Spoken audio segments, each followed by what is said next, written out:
Hashem, Boker Tov. Today's daf yomi is Chulin daf Chaf Aleph Chulin 21. And we're going to start on the bottom of Chaf Amud Beis around 6. Actually, we'll start on the top of Chaf. I think to Chaf Aleph Amud Aleph at the top. So the Gemara on the top of 21a, the Gemara is discussing the topic that Zeiri said in halacha that once you break through the back of the neck with the rope bus or with the majority of the muscle, the meat that's around the neck bone, then you're going to say that the animal becomes a nevela, a carcass, and you can't even do a shlita at that point. So in that context, Rava asked the question, how can you say that? Because then how can you ever do a malika? Because malika comes through the back of the neck, and you've made the animal in the vela before you get to cut the simanim, before you get to cut, in that case, the esophagus and the trachea. So the Gemara discussed it, and the Gemara says, "Mikom makom kasha." So how would Rava's question be answered? So Amar Rava himself gives the answer, Ema Kenu Osa. That's what he has to do. This is how the Kohen who's doing the Malika in the base of Mikdash, he has to be careful. Chotech Shidra, he should cut the spine, Umafrekes, and he cuts the back of the neck. Below Rov Basar, he has to do it without cutting most of the meat that's around it, without cutting the muscle tissue around it. And that's the answer. Kisalak, we're on the top of Chafal from an Aleph. Kisalak Rabbi Zera, Ashkechayel Rabbi Ami, the Yosef Kamerol Hashmaita. When Rabbi Zera went from Babel to Israel, found that Rabbi Ami was sitting and saying over this teaching of Zeiri, that once you cut through the back of the neck and Rov Basar and most of the muscle around it, and the animal's in the vela. So he found that Rabbi Ami was repeating this. So Amar Leis, Rabbi Zera says to him, once the animal's dead, you're going to do malika on it? How can you ever do malika under those circumstances? So Eshtomim. So Rabbi Ami was quiet, Kishachad. He was quiet for some time. And then Amar Leis responded, Ema, yeah, maybe that's the answer. Kachuosa, that's what he has to do. Chotech Shidro Mafrakes, below Rov Basar. He has to cut the spinal cord and the neck without cutting the majority of the meat around it. And Tanya Nami Hachi, indeed we have a brayse that says similar. Ketzan Mokin Chatasov. So we know that the Chatasov, you cut one siman, and you're not allowed to separate the head from the body, but the Olasof, you have to cut both simanim and separate the head from the body of the bird. So now the brayse says, Kates and Mokin, Chatasov, how do you do the malika on the bird offering? That's a sin. Chotech Shidra Mafrakes, you cut the spinal cord and the neck below Rov Basar without most of the meat around it. Aj Megillah Veshet Olkana, until you get to the trachea or the esophagus. Megillah Veshet Olkana, Chotech Siman Echad Orubo.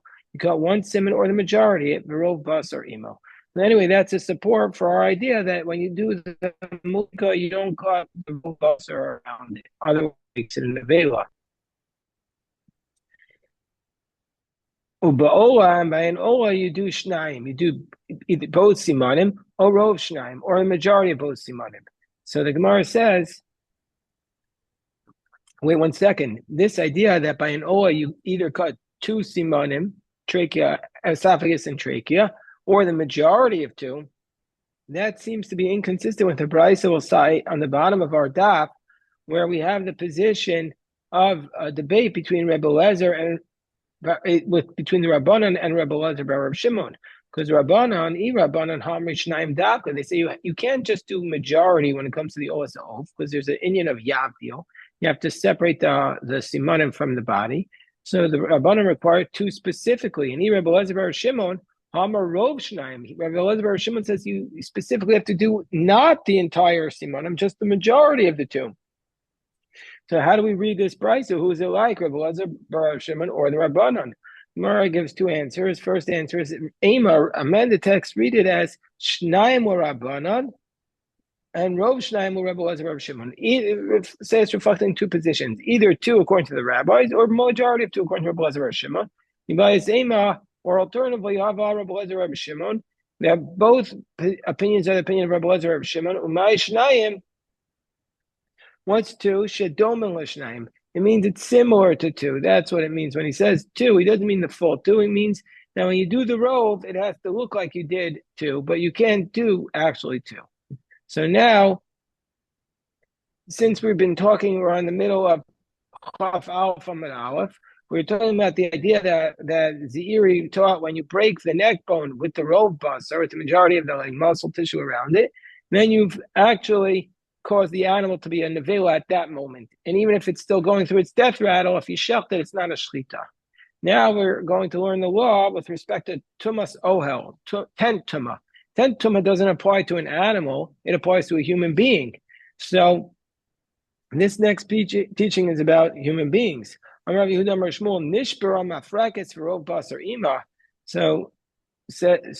taught in the name of Shmuel that if you break the neck bone with most of the meat around it, mitame ba'olal. At that moment, at that exact moment, it transmits tentuma. The person's dead at that point. He could still be breathing, but he's a dead man. V'im tomar, and if you want to say, oso maisa de eli, mafrakes below rove basar havi. What about the fact that Eli, it says that he died when his neck bone fell off? This is in the beginning of Shmuel. As we'll see in Shmuel Aleph chapter 4, we'll see that when Eli fell when he heard that the arm was captured, and he fell on the back of his neck. And since we're talking about today on Erev Shavuos, we're studying this stuff on Erev Shavuos 5786. And we mentioned Eli, so then just very briefly mention that there is a discussion as to when the story of Ruth took place. So according to the most famous opinion is the opinion of Baba Basra 91a, which says that Boaz was Ivtzan, and so therefore it took place in the middle of the judges. Ivtzan was the shofet before Shimshon, but Josephus says that he has a tradition from his teachers and he says this in the Book of Antiquities, that this story took place in the time of Eli. And so now we have Eli on our daf. So Josephus, we're not going to accept him over the rabbis, but it's interesting to note that. And what makes sense, it took place in time of Eli because Ruth was only the great-grandmother of David, and Shmuel was the generation after Eli, and David came the generation after Shmuel. So it makes sense that it took place around the time of Eli. But Eli, anyway, back to our daf, it says that Eli died and when his neck bone break, and it didn't say anything about the rove basar. So how could he die without the rove basar? So Gemara says Zikna Shani. Yeah, Eli was an old man, and so when you're an old man, it's not the same as if you're a young man. If you're a young man, the neck bone itself doesn't kill you, but an old man, tragically, it does. When they mention the Aron of God to Eli, he fell off of his throne or his chair, achoranis, backwards, and his neck bone broke, and he died. He died because he was old, and that actually proves the text of the Gemara. He's not dying because of the neck bone; he's dying because of the neck bone with the old age. So now, let's say you tore the animal like a fish, meaning you split it. That's if the person died like a fish, it was split open, like you slice it down the middle, then we're going to say at that moment he is mitami in the OL. So Amar B'Shmon Bar Yitzchak Umigabo. That's if it comes from the back. But from the front, he's not mitame bo. He's not considered dead. Amar Shmuel Asa Gistera Nevela. If you made the animal a gistera Rashi says means cutting it in half. That makes it a carcass. Amar Rebbe Lazar Nito Ayerach v'Chalal Shalal. Let's say you remove the thigh of the animal with its socket.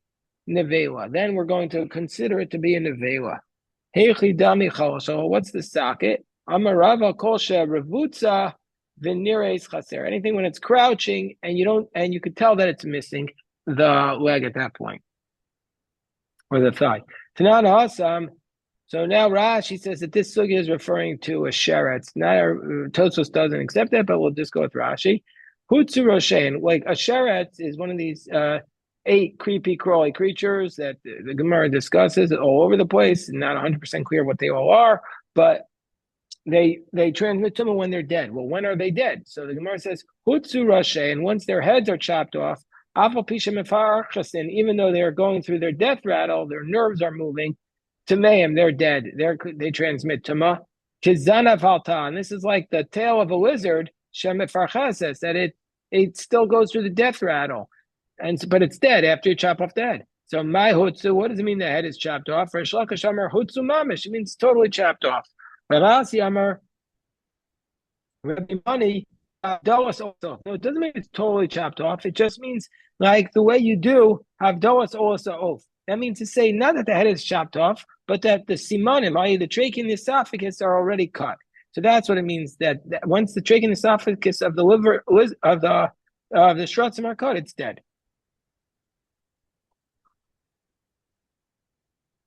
So this is a dispute between Reish Lakish, who says Hutsu Mamish, Ravasi, and the name of Rabbi Mani, who says like the Havdalah of Olas Oaf. Amalei Rabbi Yirmiyah Rabbi Asi. When you say Havdalah Olas Oaf Lirabanan, is it like the position of Olas Oaf Lirabanan? We mentioned that position earlier. They require both simanim to be cut. Is that what's required? Or Velo Puigaso and Velo Puagisu, and you and Reish Lakish are not arguing, meaning say that's what Hutsu means. That it means cut the simanim of the head, and you and Reish Lakish both agree with that position. Odilma Havdalas Osa Oaf with Rabbi Eliezer Bar Shimon, or maybe it's like the Havdalah of what Rabbi Eliezer Bar Shimon says by the Osa Oaf, which means just the majority of the simanim. And you are arguing with Reish Lakish, who says you need the full simanim. So Ikadamri, alternative version of this.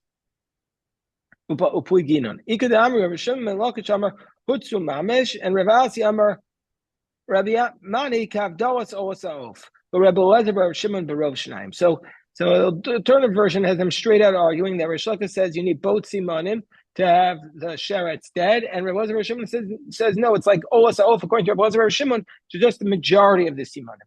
So now the Gemara, since we've mentioned this brisa now 3 times on the staff, we have the brisa itself. My Rabbanon, my Rabbi Eliezer Rabbi Shimon. Where do the Rabbanon, Rabbi Eliezer Rabbi Shimon say their positions? The Tanya, it says about the Olosov. So there are 3 sins. Let's just take a step back. Remember this from Zevachim. There are 3 sins that you have to bring a carbon for a sin offering if you do them, but let's say you can't afford it, you bring 2 bird offerings, a chatas and an olah. If you could afford it, you just bring the chatas. If you can't afford it, you bring the chatas and the olah. And if you are poor of the poor, then you have to bring the grain offering. That dal shabadalim, you bring the grain offering. What are the 3 sins? The 3 sins are the shvuot. What? Excellent. Jeff is holding the shvuot eidus. If you deny under oath that you know testimony. Then the other 2 are Tumas Mikdash V'Kadash, which is very beginning of Mesechah Shvuos, and we have it in Zvachim, that if you entered in the temple in a state of ritual impurity, I mean, we discussed that at length. And then the other one is Shvuat Bitoy. If you say an oath for no reason, we have that tonight. You're not allowed to take God's name in vain. You do an oath for no reason. So those you have to bring, if you're poor, is a carbon oil of the orate. So if you can't afford the wealthy carbon of the sheep, you have to bring the poorer carbon of the oas ha'of and the chatas ha'of. And it says in that pasuk about that first one you bring is the chatas. Well, we learned this also in Zevachim, that before you bring the olah, you have to atone for your sin. And therefore the chatas comes first. And the second word, you bring an olah, and it says in the pasuk, Sasheni yaseh olah k'mishpat. So the second one, he brings the olah according to the law. Well, which law? So the Gemara says, the way the sin offering of an animal is brought. Well, is it like the sin of an animal or the sin offering of a bird? Meaning to say,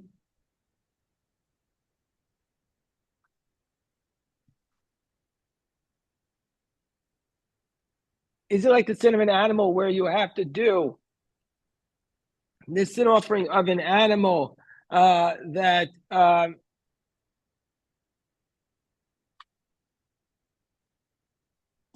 we'll see what that means, right? The sin offering of an olah, of an oath, that just like by an oath, you're not allowed to do avdallah of the simanim, but rather you do one siman itself, only one siman. So to the oath, maybe you only have to do one siman. Kishu Omer, when it says in the pasuk v'hikrivo, the Kohen should bring it to the altar. Umalak es rosho v'ktira mizbecha, and then he does malika v'hikrivo. Feel like I cause him ben chatas oaf. That shows a distinction between the chatas of the bird and the oas of the bird. Meaning to say that chatas you do one simin and oa you have to do both. Umani mekayim kimishpat. So what does it mean? How do we then use the word kimishpat? Kimishpat chatas behema. That it has to be done according to the laws of the chatas of the behema. Ma chatas behema ina ba ella. Just like the chatas behema is only comes minachulin, it has to come from an animal that's stolen, i.e., not meiser sheni money. You can't use your pre-tithe, you can't use your pre-tax dollars to pay for this. It has to be non-tax dollars, not the meiser sheni money, to bring your sin offering and your oil offering. Ubayom, it needs to be during the day. Ubiya doayamanis, and you have to use your right hand. Also the O of the oath, Einabel Menachulin, Ubiyom, Ubiya doayamanis. Now, Imal Alon, you might have said, just like by the Chatas Behema, that just like by the Chatas Behema, Berov Shnayim, that is, you just need the majority of two. You don't need both full Simonim cut. Avkam Berov Shnayim. I might think also by the Osa Oaf, you just need the majority of two. You don't need both full Simonim cut. Talmalomar Umalak Viktir. It says in the conclusion of that pasuk, Malak, he does the Malika Viktir. Ma Taras Harosh Batzmo, Vaguf Batzmo. Just like when you burn the Oas Oaf. The Chatas Oaf you don't burn. Remember, you just put some of this blood on the altar and that's it. But the Oas Oaf, just like you burn the head separately from the body, Av Malika Harosh Batzmo and Vaguf Batzmo. So to the Malika requires a severance of the head from the body, not an actual severance at that point, but the cutting of the full simanim. That's the position of the Rabbanan. Rabbi Shmuel Omer. Now, what do we learn from Kimishpat? Kimishpat Chatas Oaf. Ma Chatas Oaf mean mul oref. It says it needs to be done like the Chatas Oaf. Just like the Chatas Oaf is opposite the back of the head, meaning say on the bottom of the neck. Af Oas Oaf mean mul oref. Also, the Oas Oaf is killed from there. Imal alon malak veinu mabdil. Maybe like by the Chatas Oaf, you do malika, but you do not do both simanim. Maybe here also by Oas Oaf is one siman. Okay, but there he's not talking about the simanim versus rov simanim. That's the Rabbanan position, and now Rabbi Elazar Shimon argues with the Rabbanan.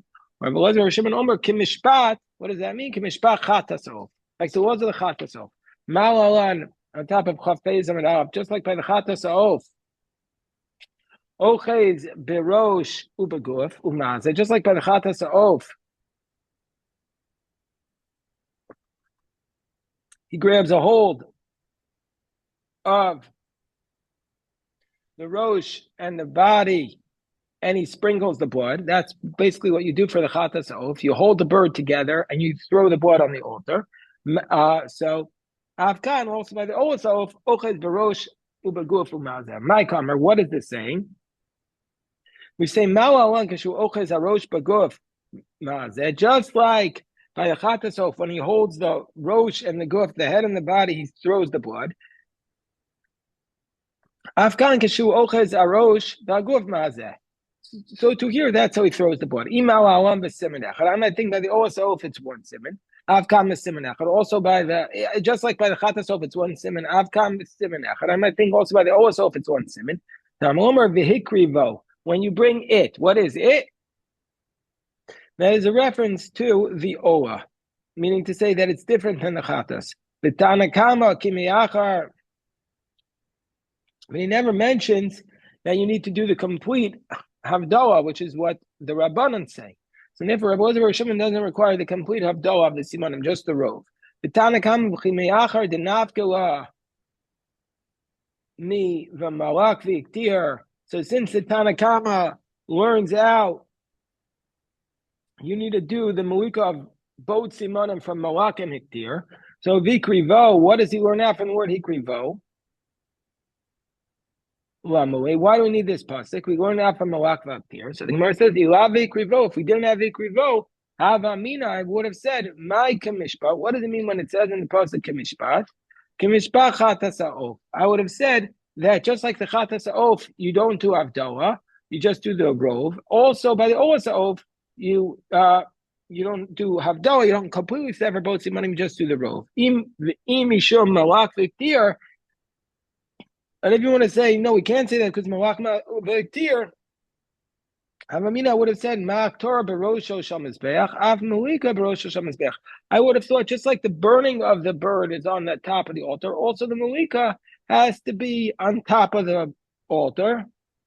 And now like the Malikas of the Chatasof, which is below the Chotas Sikra. Asha the cost of Rachmana V'Ikrivo, but now the Torah says Ikrivo, Drosh Beinameha. We learn out from Malak Viktir, also this idea that it's compared that Malika and Torah compared, meaning to say that you have to do a Havdalah of both Simanim, like you burn the head by itself and the body by itself.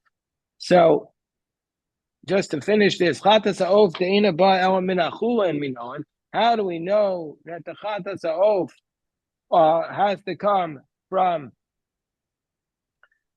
not Meiser Sheni money, it has to come from Chulin money. Amar Chisda, the Amar Kra, it says in Pasuk, the Kriv Aaron is Parachatos Asher Lo. It says Aaron has to bring the Parachatos that belongs to him. This is in the passage about Yom Kippur. So it says Asher Lo, Shelo, Below Shal Tzibor, Below Mishal Meiser. So he has to bring it from his own money and not from the communal money. We learned this in the very beginning of Mesechas Yuma. And he also can't use Meiser money. Biyom, what does he bring it? Mi biyom tzava. So why does it say during the day and not at night? Biyom, mi biyom tzava. So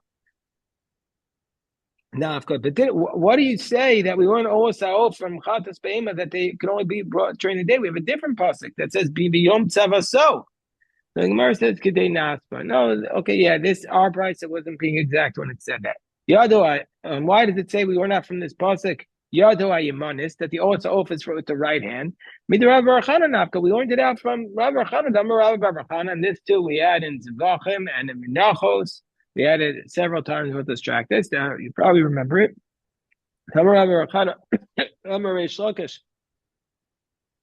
Kol Malcolm Shenamar Etzba O Kahuna.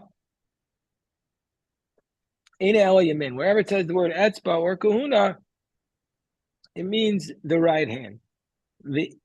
So that's the source. V'idach Kahuna by Etzba, Etzba by Kahuna. The other one says, no, if it says Kahuna, we still need Etzba. If it says Etzba, we don't need the word Kahuna. But Tanakam, Rabbi Elazar Shimon, Mimul Aref, Minalahu. How did both Tanakam, Rabbi Elazar Shimon?